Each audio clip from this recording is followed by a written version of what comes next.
m'appelle Michael, j'ai 38 ans, j'habite dans le canton de Neuchâtel et je vais te raconter une expérience qui a transformé ma vie.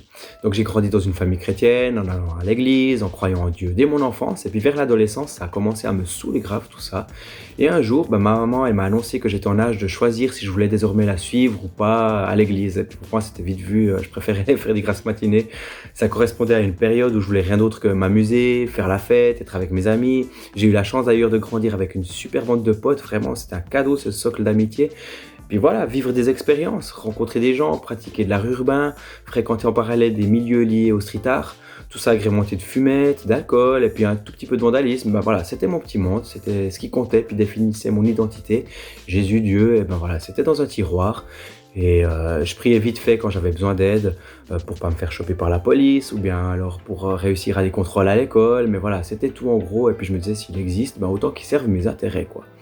Et voilà, je profitais de la vie avec ce sentiment d'insouciance et puis de pseudo-liberté, bien entouré. Mais au fond de moi, je pouvais pas me mentir à moi-même. Je me disais, mais c'est que ça au final la vie. Métro, boulot, dodo, s'amuser entre. Si c'est que ça, ça me rassasie pas. Et oui, il y a des choses qui m'offrent de la satisfaction. Je m'amuse, mais c'est toujours éphémère, volatile. Il n'y a rien qui avait le pouvoir de véritablement me combler à 100%. Et j'avais l'intuition aussi qu'il existait quelque chose de plus, d'essentiel même, mais que je trouvais nulle part, et puis qui restait au fond de moi une zone vide.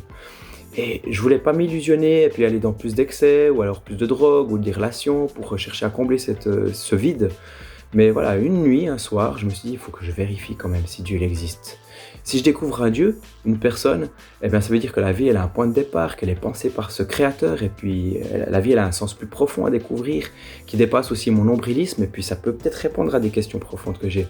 Et par contre, alors si je découvre que là, il n'y a pas de Dieu, que Dieu, Jésus, c'est un concept inventé, pour moi, la vie, elle est effectivement absurde, elle n'a pas de sens, et puis c'est effectivement un accident qui est apparu dans un univers qui lui-même ne sort de nulle part. Il n'y a pas de cause ni d'intention à l'origine, il n'y a pas de finalité ni de projet. Et puis la morale, voilà, tout est relatif, tout ce qui, voilà, c'est du pipeau. Donc voilà, je me lâche, autant aller dans plus d'excès, je m'en fiche de tout. Voilà, c'était un petit peu la mentalité que j'avais à l'époque. Et puis là, une phrase de la Bible m'est venue à l'esprit qui dit « Qui cherche trouve ». Je me suis dit « tiens, alors je vais vraiment chercher en fait, je vais prier, je vais m'adresser à Jésus. Et puis pas à l'univers ou à l'énergie vitale ou des forces cosmiques abstraites. Non, je me mouille et je cible vraiment Jésus.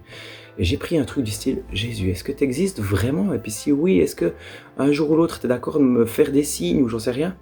Et là, dès que j'ai eu fini de prier, de prononcer ces mots, j'ai senti une présence et une paix, un amour qu'on ne peut pas décrire avec des mots, arriver, descendre sur moi et m'envelopper, puis comme une chaleur et une joie grandir en moi, et avec un amour pur mais inimitable, il n'y a pas de mots pour décrire ça. J'étais là, waouh, c'est quoi ça? C'était tellement indescriptible, je m'y attendais tellement pas. Puis à cet instant j'ai su, waouh, Jésus, t'existes pour de vrai, c'est pas du fake. Tu m'entends, tu me réponds, tu me vois. Et puis à moi en plus, avec tellement d'amour, tu me réponds. Moi qui suis tellement avec plein de contradictions, de mensonges, de vices, d'arrogance. J'ai tellement aussi senti d'approbation de sa part. Et comme une petite voix qui disait dans mon cœur, mais tu vois, j'existe pour de vrai. Je suis amour et regarde comme je t'aime. J'étais complètement subjugué, on va dire.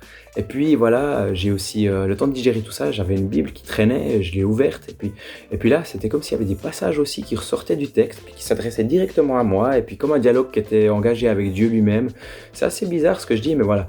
Plus tard, j'ai compris pourquoi on dit que la Bible, c'est la parole de Dieu, et que Jésus d'ailleurs lui-même est aussi décrit comme étant la parole vivante de Dieu.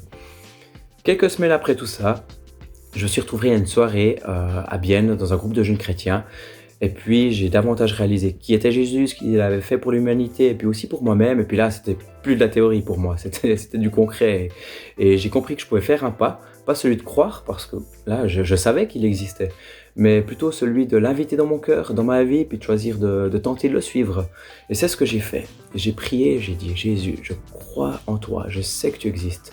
Je te demande pardon pour combien je suis à côté de la plaque, avec mes pensées, avec mes actes, comme je t'ai toujours snobé avec mon ego, mon autosuffisance, tout ce que j'ai fait de mal. Je crois que tu es mort pour mes fautes et que tu es bel et bien ressuscité et vivant. Alors là, j'en ai eu aucun doute. Et s'il te plaît, viens dans ma vie.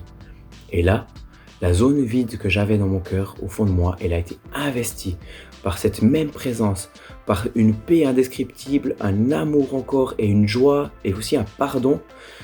Waouh, j'avais les larmes qui coulaient et quelque chose a vraiment pris vie en moi, au plus profond de moi-même et c'est encore là, comme un agréable dépôt, comme une présence réelle qui m'accompagne partout. Et puis voilà, si j'ai bien une certitude, c'est que malgré tous nos défauts, eh bien, le Dieu et le Jésus de la Bible existent bel et bien. Et puis il nous aime tous vraiment et il veut une relation d'alliance en fait avec nous. Et je sais que la relation que j'ai avec lui, elle va continuer après ma vie sur terre. C'est pour ça que j'ai pas peur de la mort. Et c'est aussi pour ça que Jésus il est venu sur terre il y a à peu près 2000 ans. Et voilà, je souhaite ça, mais vraiment à chacun, que chacun ait l'audace, le courage, le cran ou l'humilité, ou je sais pas, mais de faire un pas en fait vers Jésus. Et puis c'est pour ça que je fais cette vidéo. Autrement, c'est pas du tout mon genre de me filmer, mais voilà, j'avais envie de partager cette petite expérience, une parmi tant d'autres que j'ai pu vivre, mais qui a eu un grand impact dans ma vie. Ciao!